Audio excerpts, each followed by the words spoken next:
하나님의 입장을 우리 사람이 가장 쉽게 이해하기 위해서 사람의 생각과 사람의 이해도를 높이기 위한 언어를 썼다는 거예요.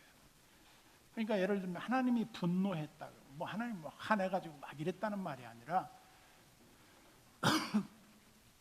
하나님의 그 의로운 분노를 이해하게 하는 거예요. 그러면 우리가 지난 시간에 이 금송아지 우상,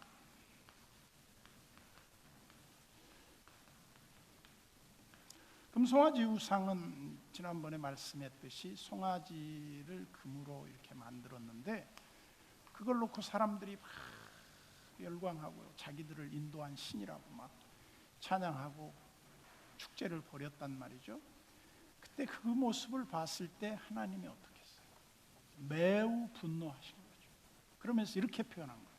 나 이제 너희들하고 함께 안 갈란다. 모세 너 혼자 올라가라. 나 안 간다. 마치 사람의 입장으로 보면 도저히 상대하기 싫은 집단하고 이제 삐진 거나 마찬가지. 그런데 지금 앞에 모니터 스피커를 켜놨나요? 좀 꺼주실래요? 이거? 난 울리는 걸 싫어해가지고 노래방 가면 막 울리게 하잖아요. 울리는 거 별로 안 좋아해요. 나가는 것만 좋아해요. 돌아오는 거 별로 안 좋아해요. 근데 금송아지 우상을 이제 만들었는데 이 금송아지 우상을 만든 계기로 말미암아 가장 큰 변화가 뭐냐면 이제 하나님의 그 회막이 하나님의 회막이 이렇게 있는데 이 회막에 하나님의 그 임재의 구름이 이제 더 이상 없어져 버린 거예요. 떠나버린 거예요. 그러니까 범죄는 했지만 그 백성들이 얼마나 불안하겠어요. 그리고 제일 불안한 그 인도자의 책임을 졌던 모세는 야 이거 큰일 났다. 이 백성을 내가 어떻게 이끈단 말인가. 도저히 감당할 수 없어 보였단 말이죠. 그때 이제 모세가 하나님 저더러 하나님 그냥 올라가라 그러시면 전 못 갑니다. 근데 모세도 이제 하나님 앞에 이제 배짱을 내는 거죠. 그러니까 하나님이 모세를 사랑하사 용서해서 살그머니 그들을 용서해 주시고 받아주셔요. 그러면서 하나님이 뭐라고 말하냐면 알았어, 내가 같이 갈게. 그러면서 모세가 또 뭐라고 말하냐면 이제 금송아지 우상을 만들었던 아론의 이 실수, 이 아론의 그 실수는 한마디로 그 민중의 그냥 뜻에 반영해서 하나님의 뜻을 어겼단 말이에요. 그러니까 이걸로 인해서 아론은 이제 더 이상 실격. 왜 실격이에요? 모세의 입이 되어서 백성들에게 기가 막힌 연설도 잘하고 모세의 그 말하고자 했던 그 내용을 쫙 설명을 했었는데 이 금송아지 사건으로 말미암아 아론이 더 이상 지도력을 발휘할 수 없게 됐어요. 참 무서운 거예요. 그러고 보면. 그러니까 이제 우리가 민중이 다 원한다. 그러면 그렇게 해야 되느냐? 교회는 그런 것만은 아니다. 다 그렇게 원해도 하나님이 원치 않으시면 안 되는 거예요. 하나님이 그거 싫어하시면 그거 안 되는 거예요. 진리가 아닌 것을 주장하면 안 된다 이 말이에요. 물론 진리 아닌 뭐 지역적인 문제 같은 경우는 얼마든지 양보할 수 있다는 거죠. 그래서 여기서 이제 강조하는 게 뭐냐면 하나님이 이스라엘 백성들을 떠났다. 영광이 떠난 거예요. 하나님의 임재가 떠난 거예요. 여러분 우리 삶도 보면요. 하나님이 세상 끝날까지 우리와 항상 함께 하시겠다고 했지만 그 약속의 말씀은 교리예요. 그러나 우리의 삶을 보면 마치 하나님이 더 이상 내 삶에 관여하시지 않는 것처럼 보일 때가 있어요. 하나님이 마치 내 삶에 은혜를 부어주시지 않고 내 삶에서 멀리 가 계신 것처럼 하나님이 그야말로 나를 이제 더 이상 사랑하지 않는 것처럼 느껴질 때가 있다 이 말이에요. 그런 때 여러분 어떻게 극복합니까? 그때 우리가 극복할 수 있는 방법이 없어요. 그냥 하나님 앞에 긍휼을 구하는 것밖에 없어요. 하나님 앞에 그냥 울면서 엎드려 있을 수밖에 없어요. 하나님이 회개하는 거예요. 하나님, 제가 혹시 무슨 잘못을 범했습니까? 혹시 하나님 마음을 아프게 한 어떤 잘못을 제가 행한 것이 있다면 주님 저를 용서해 주십시오. 아무 하나님이 반응이 없는 거예요. 마치 하나님이 뒤돌아서셔가지고 너하고 말하기 싫어, 마치 이렇게 대하는 듯한 그런 느낌을 받을 때가 있다 이 말입니다. 그때 어떻게 합니까? 그때 여러분들이 그걸 믿음으로 극복해야 돼요. 그때 시험에 들면 안 돼요. 그때 진짜 하나님이 떠난 게 아니에요. 여러분들 곁에서 여러분들을 도우시는데 마치 이런 생각을 하면 돼요. 어린애들을 키우다가 어느 정도 크면은 여러분들이 애들을 한번 깜짝 놀래키고 싶은 마음이죠. 그러면 엄마 아빠들이 애들을 데리고 가다가 싹 숨어 있으면 애들이 갑자기 하고 울죠. 그러면 금방 나오는 엄마 아빠가 어디 있어?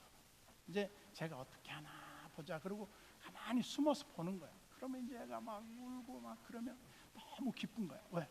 저 녀석이 부모님을 저렇게 의지하고 찾고 저러는 거 보니까 너무 기특한 거잖아요. 그러니까 막 가서 막 얼싸안고 이제 또 위로해 주는 거예요. 근데 그런 과정을 통해서 뭐예요? 부모의 필요성을 일깨워 주는 거죠. 너 혼자 안 돼. 네가 뭐 혼자서도 잘해요 하지만 너 혼자 안 돼. 그걸 이제 은연중에 교훈하는 거예요. 그러면서 하나님이 이렇게 이 이스라엘 백성의 회중에서 떠나고 이제 모세 혼자 버려진 것처럼 보이고 이스라엘 백성들은 광야에 버려진 그야말로 그냥 짐승들처럼 이렇게 보여졌을지도 몰라요. 그때 모세가 어떻게 기도합니까? 이제 제일 먼저 기도한 내용이 12절이에요. 12절에 보면 모세가 여호와께 아뢰되 보시옵소서. 이제 하나님한테 하나님 보시옵소서. 이 말은 하나님 저의 이 안타깝고 답답하고 이 고통스러운 저의 이 처지를 돌아보아 달라는 거예요. 하나님의 긍휼을 구하는 거죠. 그러면서 주께서 내게 이 백성을 인도하여 올라가라 하시면서 나와 함께 보낼 자를, 한마디로 저에게 그 함께 동역할 사람을 하나님이 지시하지 않으면 저는 혼자 못합니다. 여러분, 이 리더가 된다는 게 말이죠, 혼자서 다 하는 게 아니에요. 혼자 하는 것 같아도 그 모든 일을 합력해서 조력하고 같이 갈 사람이 있어야 가는 거지 혼자 사는 게 아니에요. 갈 수가 없어요, 혼자서. 뭐 어떤 사람이 독불장군처럼 나 혼자 다 했어, 안 돼요. 그렇게 될 수가 없는 거예요. 그래서 이 교회 공동체라고 하는 이 하나님의 은혜 언약의 공동체는 혼자 하는 게 아니라 사람을 만나게 하시고 사람을 소위 통해서 역사해요. 굉장히 중요한 거예요. 그래서 하나님이 나와 함께 보낼 자를 지시하지 않았다. 지시. 하나님이 야 누구하고 함께 가라 이렇게 해야 되는데 하나님이 말씀하지 않았어요. 왜? 아론은 없고 이제 하나님은 영광이 떠났고 모세는 혼자 있고 백성들은 지금 주눅 들어갖고 쪼그리고 앉아 있는데 어떡하란 말이에요.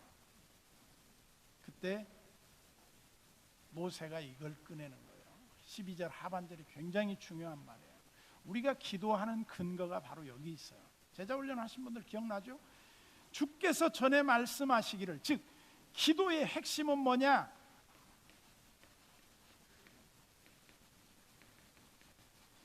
말씀에 근거하는 거예요. 말씀에.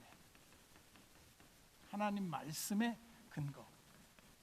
하나님이 예를 들어서 너는 내게 부르짖으라 내가 내게 응답하겠고 내가 알지 못하는 크고 비밀한 일을 내게 보이리라. 에레미야 33장 3절. 예를 들어 그렇게 우리가 암송하고 있잖아요. 그러면 하나님 앞에 막 목 놓아 하나님을 우르고 부르고 막 부르짖어. 금식하면서 막 눈물 콧물 다 쏟으면서 하나님, 내 형편 이 고통의 현장에 주님 나 혼자 어떡하라고 이렇게 저를 힘들게 하시나요? 주님 저를 좀 불쌍히 여겨주세요. 막 울면서 하나님 앞에 기도를 한단 말이죠. 그러면 울고 있는 그 순간에 보통 뭐가 생각나냐면 하나님 말씀이 생각이 나요. 예를 들면 환난 날에 나를 부르라.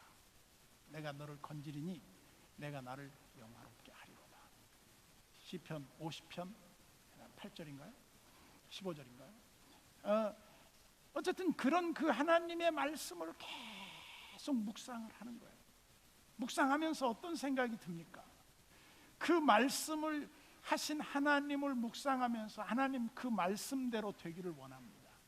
그걸 기도하는 거예요. 그게 전에 말씀하시기를 해요. 하나님, 내가 신앙생활할 때 하나님이 내게 깨닫게 해주신 말씀이 있잖아요. 그 말씀대로. 우리나라 사람들 제일 좋아하는 구절, 이사야 41장 10절. 두려워 말라, 내가 너와 함께함이니라. 놀라지 말라, 나는 내 하나님이 됩니다. 내가 너를 도와주리라. 참으로 나의 의로운 오른손으로 너를 붙들리라. 맨날 이것만 응답받았다고 해요. 내가 볼 때는 그건 카피야, 카피. 지가 그 말씀 본 적도 없는데 괜히 남이 간증하는 말 듣고 자기도 따라서 하는 것 같아요. 저는 하나님의 응답을 그렇게 온다고 보지 않아요. 어쨌든 우리가 하나님 말씀을 붙들고 전에 하나님이 저에게 이런 믿음을 주시고 제가 그 말씀을 믿건대 하나님 이 말씀대로 이루어지기를 원합니다. 전에 말씀하시고 이게 근거예요, 근거. 하나님이 저를 출애굽할 때 뭐라고 말씀하셨습니까? 시내산에서 저에게 어떻게 말씀했습니까? 네가 내 백성을 이끌고 반드시 가나안 땅에 이르게 하리라 약속하지 않았습니까? 그런데 하나님이 이제 와서 백성들이 잘못했다고 하나님이 이들을 인도하시지 않으신다면 저는 못 갑니다. 하나님이 가시고 나는 안 가겠습니다. 이 말에 하나님이 굉장히 감동을 받으신 거예요. 왜? 네가 나의 그 신실함을 믿느냐? 내가 약속한 것을 반드시 이루신다는 걸 네가 믿느냐? 하나님의 말씀이 그렇게 한다면 그렇게 하는 것을 네가 확신하느냐? 그렇습니다. 하나님이 우리의 믿음을, 말씀을 믿는 걸 그렇게 기뻐해요. 그럼 감정을 믿는 거 아니에요. 누구의 간증을 믿는 거 아니에요. 하나님 말씀 하나 붙잡고 가는 거예요. 그런데 이제 말씀을 붙잡고 가는 그 과정에 이제 나는 네 이름으로도 알고 너도 내 앞에 은총을 입었다 하셨사온즉, 이 말의 의미는 무슨 말이야? 모세가 하나님의 과거의 약속을 붙들고 기도한 거예요. 이게 굉장히 중요해요. 하나님의 과거의 약속. 이 과거의 약속은 다른 게 아니에요. 신구약 성경을 말해요. 성경이 말씀하지 않았습니까? 하나님, 내가 너를 도와주리라. 내가 너를 굳세게 하리라. 참으로 나의 의로운 팔로 너를 붙들리라. 내가 너를 지명하여 불렀나니 너는 내 것이라. 이렇게 말씀하지 않았습니까? 그런데 왜 지금에 오셔서 하나님 저를 이렇게 홀로 두십니까? 안타까워서 이제 하나님의 은혜의 그 젖을 구하는 거예요. 애기들이 막 목이 타서 그냥 엄마, 아빠 부르면서 막 목구멍이 다 보여. 얼마나 입을 크게 벌리고 막 소리를 지르는지. 그러면 부모님들이 그 자식을 보면 괘씸하고 밉고 그냥 후려 패고 싶다가도 불쌍한 마음이 들어. 하나님도 그런 마음이 들어. 그게 뭐냐면 하나님의 긍휼이야, 긍휼. 하나님의 긍휼. 하나님이 가장 우리를 불쌍히 여기셔서 돌보시고 우리를 하나님의 그 은혜의 품에 안으시는, 그게 이제 긍휼함을 입는 거예요. 이 은혜가 얼마나 큰지 몰라요. 그래서 나와 함께 갈 자를 보내달라. 하나님이 전에 말씀하시지 않느냐. 그런데 12절에 보세요. 13절. 내가 참으로 주의 목전에 은총을 입었사오며. 그러니까 모세에게 하나님이 뭐라고 말해요? 응? 너는 나에게 은총을 받은 자야. 너는 특별히 내가 구별해서 너를 내 백성의 지도자로 삼았어. 너는 이 사명을 감당해야 돼. 네가 이 일을 해야 돼. 하나님이 이렇게 말씀했다면 이 은혜를 입은 거예요. 그러면서 원컨대 주의 길을 내게 보이사. 여기 주의 길이 뭐겠어요? 하나님의 인도하실 그 구원의 계획, 이스라엘 백성들을 이끌고 나가실 하나님의 그 앞서 행하심, 하나님의 그 인도하심을 모세는 가장 중요한 것으로 봤어요. 다른 어떤 것보다도. 그래서 이 족속을 주의 백성으로 여기소서. 하나님 이 백성을 하나님 백성으로 여겨 삼아 달라는 거예요. 아무리 잘못을 범했더라도 말이에요. 그러니까 모세가 이게 뭐냐면 중보예요. 중보. 자기가 지은 죄가 아니라 자기가 이끄는 백성들의 잘못을 자기가 잘못한 것처럼 통해 자복하며 하나님의 은혜를 구했다는 거예요. 이게 굉장히 중요한 거예요. 이게 지도자의 좋은 태도예요. 이런 태도가 강한 지도자를 뭐라고 말해요? 참 지도자라고 해요. 자기 국리만 다하는 지도자를 싹군 목자라고 해요. 희생하지 않고 헌신하지 않고 자기 욕심만 다 챙기는 지도자가 있다. 그건 지도자가 아니에요. 그래서 오늘날 사회적인 문제, 이 기독교 신앙의 문제가 대부분 어디에 있느냐면 이 자기 욕심에 이끌려서 사람들이 실망하고 교회를 떠나버려요. 참 안타깝죠. 그래가지고 떠났는데 어디로 가냐면 신천지 이단으로 가버려요. 더 나빠지는 거예요. 좀 뭐 해결책을 찾으려고 했는데 더 나쁜 쪽으로 가버려요. 그건 아니다 이거죠. 그래서 제가 전에도 말했지만 이 기존에 있는 이 교회의 제도권 안에 있는 교회들이 완전한 교회가 있느냐? 없어요. 하나도 없어요. 다 아픔이 있고 다 문제가 있고 다 부족이 있고 허물이 실수투성입니다. 그럼 뭐 어떻게 하라고? 그 작은 문제들은 형태는 다르지만 다른 문제들이 다 있다. 그러나 나는 이거 그냥 덮고 가자. 이런 마음으로 가야 돼요. 어떤 때는. 왜냐하면 사람은 완전하지가 않으니까. 그래서 어떤 사람들이 형사의 눈을 가지고 다 이렇게 봐. 그러면 그 사람 은혜를 못 받아요. 뭐 해야 돼? 그냥 덮어버리는 거예요. 그러면서 이 모세가 참 훌륭한 지도자인데, 자 14절을 보세요. 여호와께서 이르시되 내가 친히 가리라. 그래서 이게 굉장히 중요한 말이에요. 내가 친히 가리라. 이 말은 무슨 말이냐? 친히 가겠다 하는 말은 하나님이 모세한테 알았다. 내가 갈게. 너 너무 걱정하지 마. 내가 좀 너희들 하는 짓거리를 보고 조금 내가 마음이 아팠는데 네 말 내가 100% 수용할게. 그래 알았어. 내가 너희들 떠나지 않을게. 하나님이 돌아오셔. 이 떠났던 구름이 다시 쫙 임재 있어. 백성들이 다 이렇게 보는 거예요. 하나님이 돌아오셨다. 하나님이 우리에게로 다시 오셨다. 구름이 없다가 구름이 왔는데 얼마나 반갑겠어요. 뭐 물론 대머리 되신 분들이 제일 괴로웠겠지. 광야에서 햇빛이 그냥 노출되어 있는 얼마나 뜨겁겠어. 배춧잎이라도 올려놔야 되는데 배추도 없고 말이야.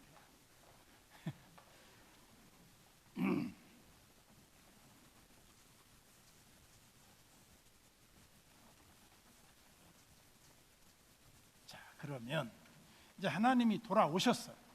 예.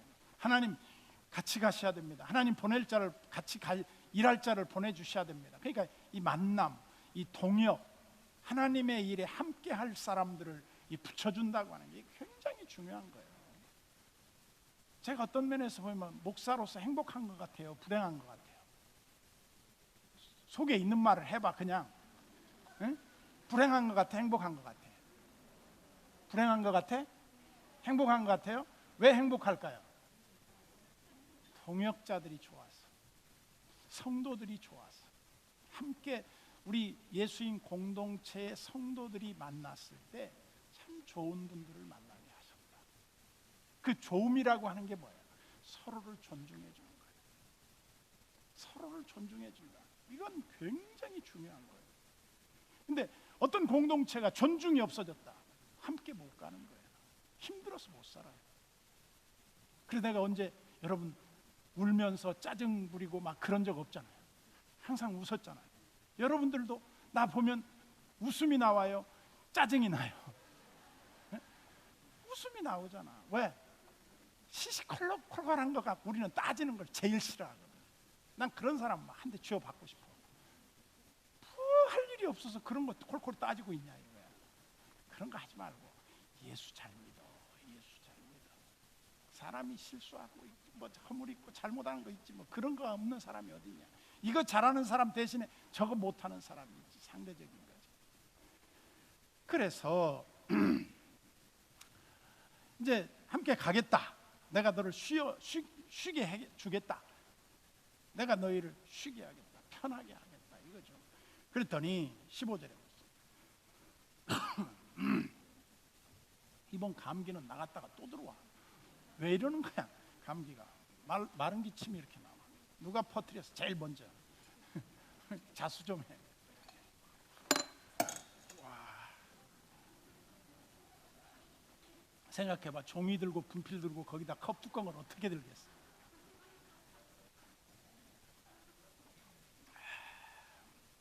깨졌어 컵이. 또 사면 돼. 그러면서 여기 보세요.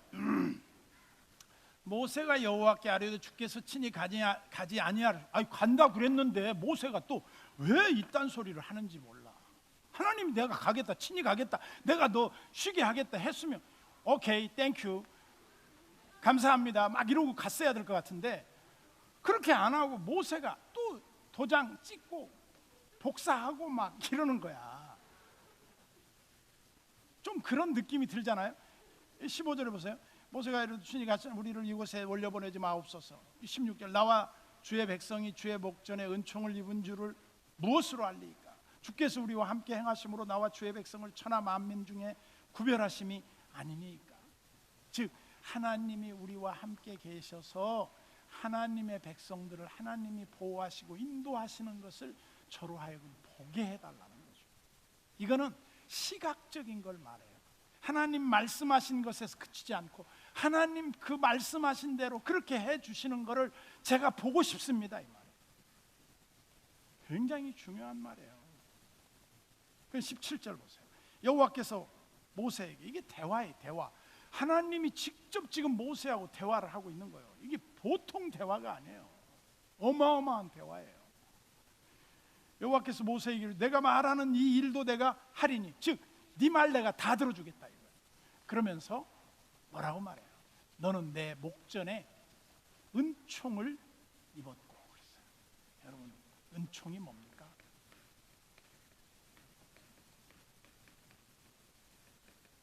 이 은총을 입었다는 뜻은 이런 뜻입니다. 하나님이 뭐 형상은 없으시지만 하나님이 막 영광의 광채로 옷을 입고 이렇게 그 어떤 느낌으로 아는 거죠. 이렇게 가시는데 하나님은 그냥 영이시고 구름이시고 그냥 바람이시고 그냥 냄새시고 이게 안 느껴지지만 어떤 그 형태를 못 느끼면서 인지할 수 있을 것은 알아요. 그래서 우리가 하나님이 여기 계시면 어때요? 느낌이 막 머리가 쭈삣쭈삣하고 막 두려움이 임하고 막 하나님 앞에 오싹한 느낌이 들어요. 등골이 그냥 식은땀이 쫙 나면서 말이죠. 물론 그거는 이제 개인적인 편차가 크니까 뭐 꼭 다 그렇다 그러는 건 아니에요. 등골에 땀 안 나는 사람 하나님 안 왔나요? 그러면 또 곤란해요. 그렇지 않을 수 있어요. 그거 뭐 문제될 건 없어. 그러나 이제 하나님을 의식할 수 있는 우리의 어떤 오감이 작동을 한단 말이에요. 하나님이 여기 계셔. 그냥 하나님 앞에 은혜 받고 기도하는데 막 하나님이 내가 전에 그런 체험이 있었다. 이 벽에서 예수님이 막 걸어 나오시는 거예요. 이야, 또 괜히 이 앞에 와서 예수님 걸어 나오신다고 또 찾지만 딱 내 목회하면서 딱 2번 주님이 나타나셨어요. 그때가 힘든 때였었는지도 몰라요. 딱 나타나시더라고요. 그때 막 진짜 몇 초죠. 그냥 간단히 깜빡할 사이죠. 사라지시죠. 없어요. 세상과 뭐 모든 것 간 곳 없어요. 안 보여. 근데 그 느낌으로 딱 아는 거예요. 아, 주님이시다. 근데 이렇게 주님이 모세에게 가겠다고 했는데 모세는 그 가겠다는 약속만을 가지고는 지금 안심이 안 된 것 같은 느낌이 들어요. 인간적으로. 왜냐하면 이제 그 뒤에 내용이 또 계속되는데 말이죠. 여기 뭐라고 말했느냐면 18절입니다. 모세가 이르되 원하건대 주의 영광을 내게 보이소서.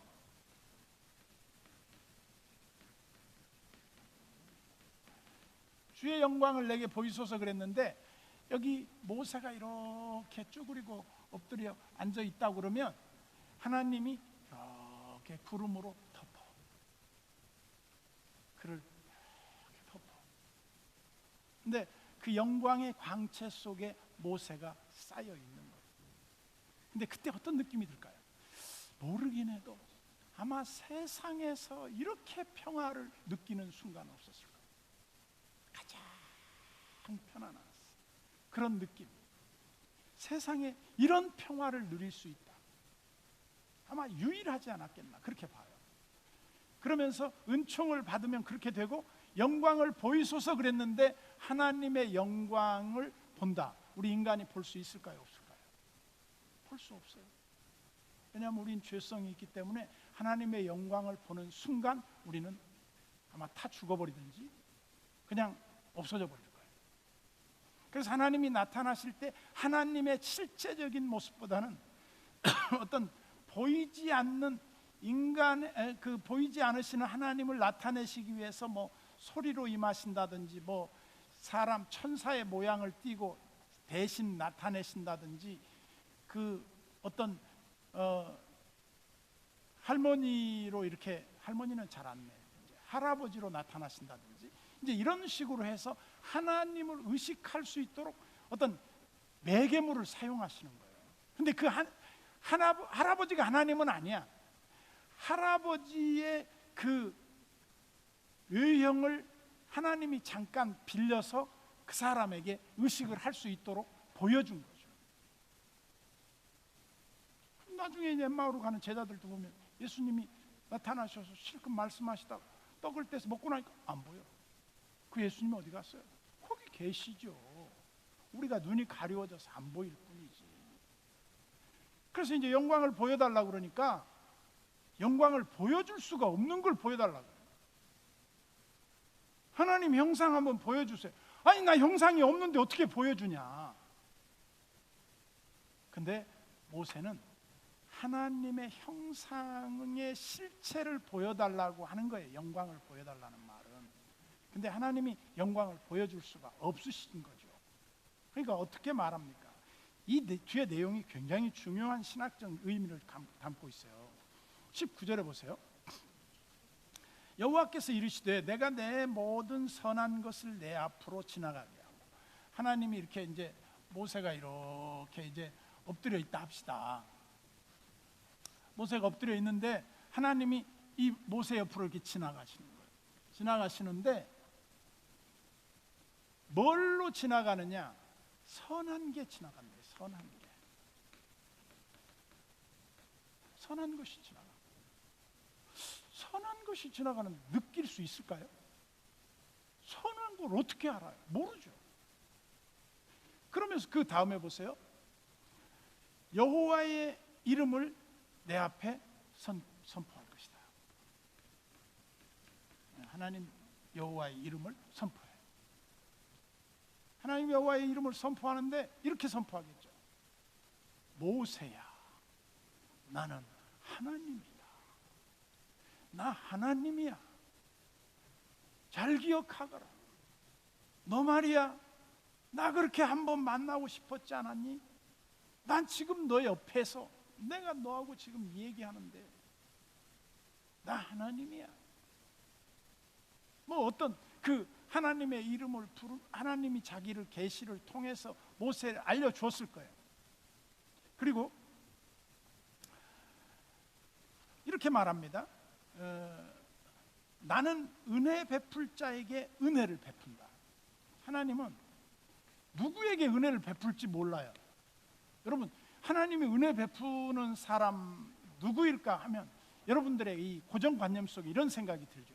착한 사람, 예수 잘 믿는 사람, 교회 봉사 잘하는 사람, 죄도 안 짓는 사람, 또 뭐 등등 이런 사람을 하나님이 은혜 베푸시고 그 사람들의 기도를 잘 들어주시지 않을까? 근데 부분적으로는 맞지만 또 전체적으로는 틀려요. 전혀 이게 어떤 계산을 할 수 없는 거예요. 의형적으로 이런 사람에게 하나님이 은혜를 주신다? 몰라요. 하나님이 어떤 사람에게 은혜를 줘요. 그래서 그 사람이 은혜를 받은 거예요. 자격이 있어 받은 게 아니에요. 어떤 사람에게 은혜를 안 주셔요. 하나님 왜 저한테 은혜 안 주세요? 내 마음이야. 이게 뭐냐? 이게 하나님의 주권이에요. 주권. 이거는 누가 달라고 해서 주는 게 아니에요. 그것은 하나님의 선한 의도의 계획 속에서 이루어지기 때문에 우리는 몰라요. 근데 참 놀라운 게 있어요. 죄가 더한 곳에 은혜가 넘쳤느니라. 아이러니죠. 죄를 지으면 은혜를 뺏어버려야 될 것 같은데 죄가 더한 곳에 은혜가 넘쳤대요. 얼마나 특이한 구조입니까? 그래서 죄 많은 나에게 하나님이 은혜를 주셔서 팍 깨트려 더 그 사람이 하나님 앞에 감격해요. 그래서 예수님이 빚을 진 자의 비유를 들잖아요. 베드로야, 네 생각에는 어떠하냐? 50데나리온 빚진 사람이 있고 말이야, 5만 달란트의 빚이 있는 사람이 있는데 두 사람 다 탕감을 해줬다면 누가 더 사랑하겠니? 그야 많이 탕감받은 사람이죠. 맞아. 죄가 많은 사람들이 그 사죄의 그 은혜를 입으면 더 하나님을 사랑한다. 그렇다고 죄 안 지은 사람에게 은혜 안 주는 게 아니야. 죄 안 지은 사람에게도 엄청난 은혜를 줘요. 근데 은혜를 잘 몰라. 당연하게 여겨. 참 이게 아이러니라는 겁니다.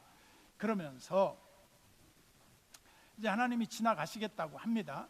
긍휼을 베풀겠다고 했어요. 20절 봐요. 또 이르시되 내가 내 얼굴을 보지 못하리니. 하나님의 영광을 볼 사람이 없어요. 예? 하나님의 영광이나 하나님의 얼굴이나 같은 말이에요. 하나님의 얼굴을 보고 살 사람이 없단 말이에요.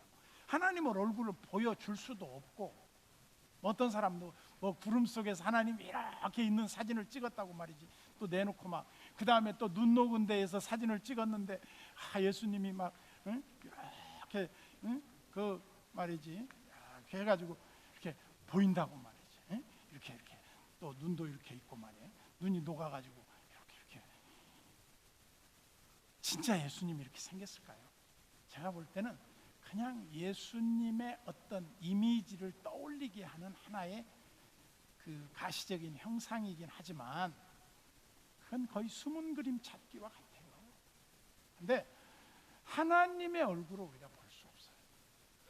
상상으로도 안 돼요. 하나님을 무슨 형상화할 수가 없어요. 그러면서 21절 여호와께서 또 이르시기를 보라 내 곁에 한 장소가 있으니 너는 그 반석 위에 서라. 이제 하나님이 이제 모세한테 큰 반석 위에 이렇게 올라가라. 앉아 있어요. 앉아 있는데 하나님이 지나갑니다. 어떻게 지나갑니까? 하나님이 모세를 이 반석 틈바구니에다가 이렇게 감추어. 그리고 모세가 이렇게 엎드려 있어. 근데 하나님이 지나가시는 거예요. 물론 하나님이 안 지나가셔도 다 알고 지나가셔도 알고 하나님이라는 걸 다 인지할 수 있어요. 근데 여기에서 하나님이 인지할 수 있는 방법을 다 동원해서 모세에게 알려줘. 근데 어떻게 알려주느냐? 이제 엘리야에게도 그런 현상이 있었는데 막 강하고 급한 바람이 쫙 지나가는 거예요. 막 못 사가는 거죠. 그냥. 우와, 하나님 두렵습니다. 그런데 막 그 바람이 지나가더니 또 막 불이 확 지나가는데 막 돌이 다 타버리는 거예요. 얼마나 뜨거운 불인지. 그리고 막 천둥이 팍팍 치더니 모세가 있는 이 옆에 바위들이 막 쫙쫙쫙쫙 그냥 그 번개 칼로 쫙 갈라졌어. 옆에 있는 막 수백 년 된 나무가 그냥 싹 타서 죽어버렸어. 근데 모세는 머리카락 하나 안 그을렸어. 하나님이 이렇게 다 손으로 덮었다는 거예요. 진짜 하나님이 뭐 손이 있어서 손으로 덮었다는 얘기가 아니라 하나님이 그를 완전하게 보호하셨다는 것이에요. 모세가 지나간 뒤에 하나님이 저만큼 지나가셨는데 엘리야의 경우를 보면 세미한 음성으로 이렇게 말했다는 거예요. 엘리야야, 네가 왜 여기 있느냐? 하나님, 이세벨 여인이 하나님 믿는 사람들을 다 죽였고 저 혼자 남았는데 너무 억울하고 화나고 힘듭니다. 아니다, 내가 바알에게 무릎 꿇지 않으면 7,000명을 남겨두었느니라. 예, 알겠습니다. 그때 세미한 음성으로 들렸다는 거예요. 말하자면 여기 지금 모세한테도 하나님이 지나가면서 그런 모습으로 지나갔을 거라고 봐요. 저는 야, 너 똑똑히 봐라. 근데 모세가 볼 수가 없어요. 고개를 못 들어요. 근데 지나가고 났는데 보니까 흔적이 남아있어요. 막 태풍이 불어가지고 막 다 나무 쓰러져서 다 뿌리까지 뽑혀버렸고 돌도 그냥 다 깨졌고 막 불 다 붙었고 다 깨졌고. 근데 모세는 막 태풍이 지나가면서 큰 우려가 치면서 비가 쏟아졌는데 모세 옷에는 비 한 방울도 안 떨어진 거예요. 무슨 말인지 이해가 돼요? 안 돼요? 오늘 그만해. 하나님 아버지 감사합니다. 우리가 하나님을 믿고 따른다고 하지만 어려움이 있을 때 주님의 긍휼이 필요하고 주님의 은혜가 필요하고 하나님의 그 도우심에 확신이 필요할 때가 있습니다. 그때마다 하나님께서 우리를 도우시고 우리를 깨닫게 하셔서 하나님을 더 분명하고 확신 있게 바라보고 믿음으로 살 수 있도록 우리를 깨우쳐 주시옵소서. 예수님의 이름으로 기도드리옵나이다. 아멘.